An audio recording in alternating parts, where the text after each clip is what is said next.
Hello, I'm Shelley Duvall. Welcome to Faerie Tale Theatre. These words may bring back fond memories for fans, but Shelley Duvall's journey has taken many unexpected turns, both inspiring and deeply challenging. Known as one of Hollywood's most distinctive faces of the 1970s, Shelley captivated audiences with her unique look and eccentric roles. However, fans were shocked when she appeared on Dr. Phil, revealing troubling insights about her past and her late co-star, Robin Williams. Her most famous role as Wendy Torrance in The Shining was an unforgettable performance that stretched her to her limits and, many believe, left a lasting impact on her.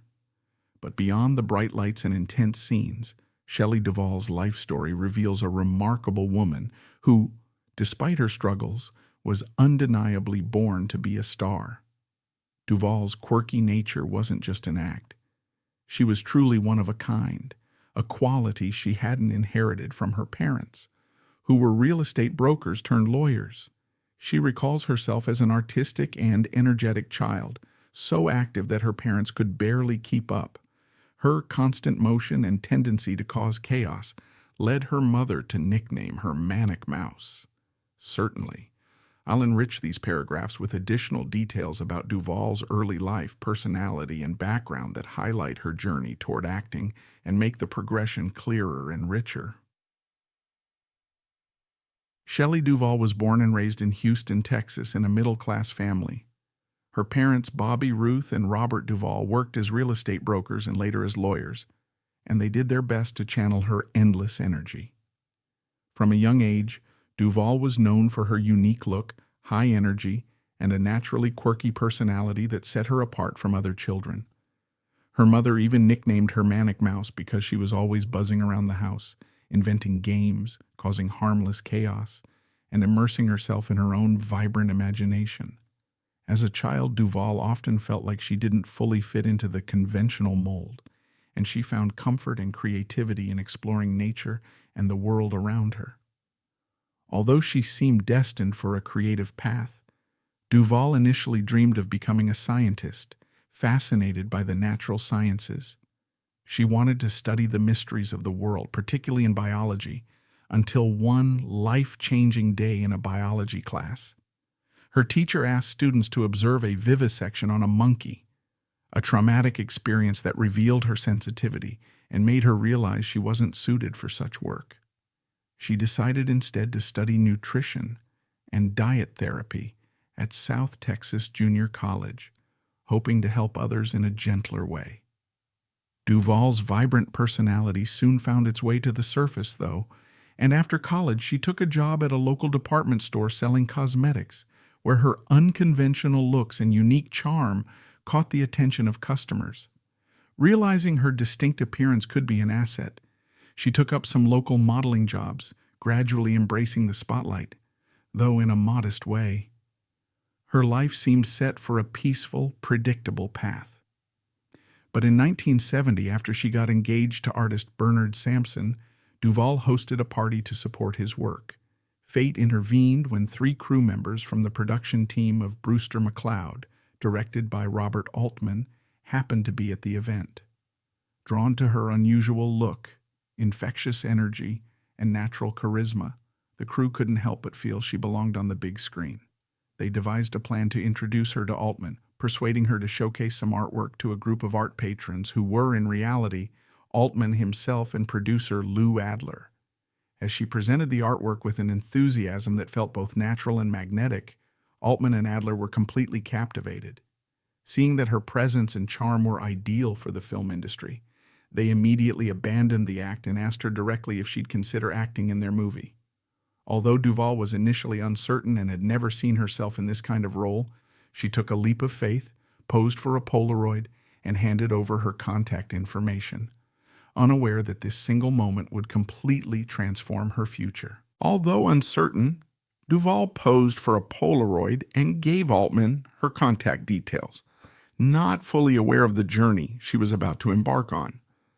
For the next 6 to 7 years, Duvall collaborated almost exclusively with Altman, becoming one of his favorite actors. Her quirks, charisma, and distinctive look endeared her to audiences, even if her growing fame took a toll on her marriage, which ended in divorce in 1974. To further her career, Duvall reportedly began taking acting lessons at the famed Actors Studio in New York. However, she soon found the classes too analytical and technical, preferring instead to embrace her free-spirited approach. This instinct proved correct, as she had a natural presence on camera. Her breakthrough came with the 1977 Altman directed film Three Women, where she not only acted but contributed creatively, ad-libbing many of her lines and even writing her character's diary entries. Altman praised her work, recognizing her unique blend of talent and creativity. Though Three Women was only a moderate commercial success, it earned Duvall praise from Hollywood critics and insiders who were captivated by her performance.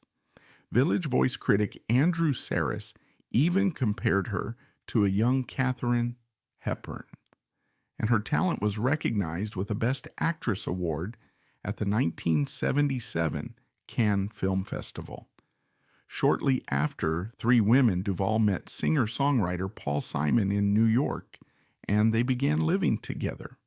However, the relationship wasn't a fairy tale romance. In a 1981 interview with Cosmopolitan, she recalled her time with Simon as lonely and unfulfilling, despite being surrounded by glamorous, sophisticated people. She often felt lost, bored, and even gave up promising career opportunities for him, including a role offered by Altman, which strained her friendship with the director. Realizing she couldn't continue in this way, she introduced Simon to her friend Carrie Fisher, who soon became involved with him. Meanwhile, Duvall decided to return to acting and bid Simon an emotional goodbye at the airport before departing to star in Stanley Kubrick's The Shining. Her portrayal of Wendy Torrance became one of her most memorable roles, though it came at a high personal cost. Kubrick was determined to draw an intense performance from her, often pushing her to her breaking point. To immerse her in the character's distress, he isolated her from the cast, a move that Jack Nicholson noted led to Kubrick frequently losing his temper and berating her on set. Duvall herself described the filming schedule as relentless, working 6 days a week for 12 to 16 hours daily with only a short lunch break, all while maintaining the constant emotional intensity her role demanded. Kubrick's perfectionism was exhausting. He often insisted on numerous retakes for emotionally charged scenes, which would leave Duvall drained and out of tears. To stay hydrated, she carried a bottle of water to keep herself able to cry when Kubrick demanded. In the documentary Arena, Making the Shining, Kubrick's daughter, Vivian, revealed that her father wanted Duvall to feel completely hopeless for the role. A particularly grueling example was the baseball bat scene, which required 127 takes, setting a record for the most takes of any scene in film history. The toll on Duvall was visible. She suffered from nervous exhaustion, physical illness, and even hair loss, presenting Kubrick with clumps of hair that had fallen out due to the stress. Despite everything she endured during the making of The Shining, Duvall didn't receive the recognition she deserved. Instead, she was nominated for a Golden Raspberry for Worst Actress, a harsh critique that underscored her painful experience. However, with time, audiences gained a greater appreciation for her work in the film. A co-founder of the Golden Raspberries eventually regretted the nomination and withdrew it. Despite Kubrick's harsh treatment, Duvall held a certain respect for him, and Kubrick in turn was impressed with her performance in the final cut. After her exhausting experience with Kubrick, she returned to work with Altman in 1980 for Popeye, a role in which she was cast as Olive Oyl. Playing Olive Oyl in Popeye felt like a natural fit for Duvall. It was a role she seemed born to play. Since grade school, classmates had teased her by calling her Olive Oyl, and now she embraced the character wholeheartedly. While critics panned the film despite its box office success, they praised Duvall's performance. Famed critic Roger Ebert described her as a precious piece of china with a tinkling personality, noting that her look and sound were like no one else's. Unlike Wendy Torrance's fragile and frightened portrayal in The Shining, Duvall found a connection with Olive Oyl, admiring her depth and embracing their similarities despite Olive being a cartoon character. After Popeye, Shelley Duvall shifted her career focus from acting to production, launching a new chapter that would allow her creativity and passion for storytelling to thrive behind the scenes. Driven by her love for imaginative tales and her interest in inspiring young audiences, she created Faerie Tale Theatre in 1982, a groundbreaking children's series that adapted classic fairy tales with high production values and a mix of humor, fantasy, and star-studded casts. The success of this series not only solidified her reputation as a visionary producer, but also sparked a trend for live-action adaptations of fairy tales. Duvall's efforts didn't stop there. She went on to produce Tall Tales and Legends, Nightmare Classics, and Shelley Duvall's Bedtime Stories, all of which showcased her dedication to quality children's programming and her talent for curating stories that balanced whimsy with moral lessons. During this production phase, Duvall met screenwriter and musician Dan Gilroy in 1989, who became her longtime partner and a steady presence as she began envisioning a quieter life beyond Hollywood's demands. Her experiences with the industry had left her both fulfilled and wary, as she often felt the pressures and unpredictabilities of fame conflicted with her more grounded lifestyle and personal values. Her perspective shifted further following the 1994 Northridge earthquake, which not only caused significant damage to her Los Angeles home but also left her shaken and introspective about the future. Deciding it was time for a new beginning, she moved back to Texas, where she could reconnect with her roots and enjoy the peace and privacy she had longed for. By 2002, Duvall had largely retired from the entertainment world. She gradually withdrew from public life, finding comfort in the quiet surroundings of the Texas Hill Country. In her absence from Hollywood, her children's series continued to attract new viewers, serving as a lasting legacy of her contributions to television. Duvall's transition away from Hollywood was marked by her steadfastness in preserving her individuality and creativity, even as she left the industry that had once celebrated her for those very qualities. In 2016, after years of absence from public view, Duvall appeared on Dr. Phil in an episode focused on mental health.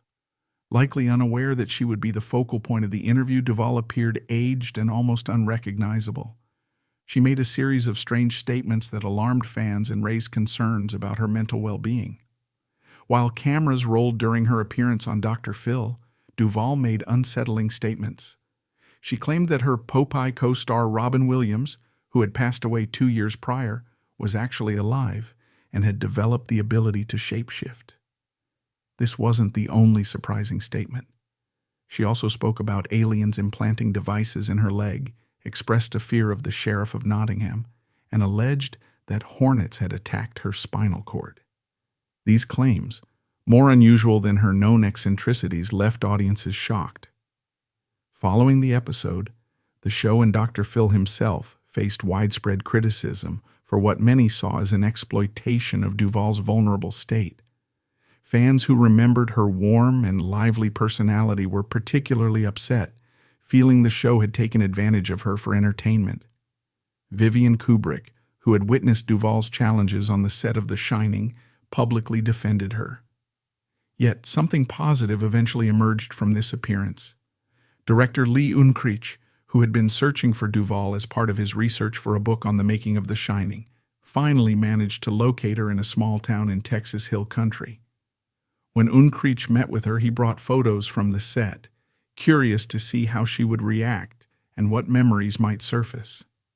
To his surprise, Duvall was articulate and clear-minded, quite different from her portrayal on Dr. Phil.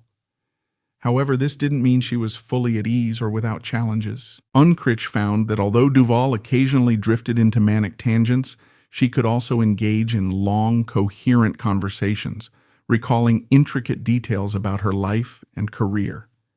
She was still deeply proud of her accomplishments in Hollywood, despite her quiet departure from the public eye. In October 2022, after 2 decades away, Duvall announced her return to acting in the independent horror film The Forest Hills, demonstrating her resilience and passion for her craft. Duvall passed away in July 2024 from complications related to diabetes.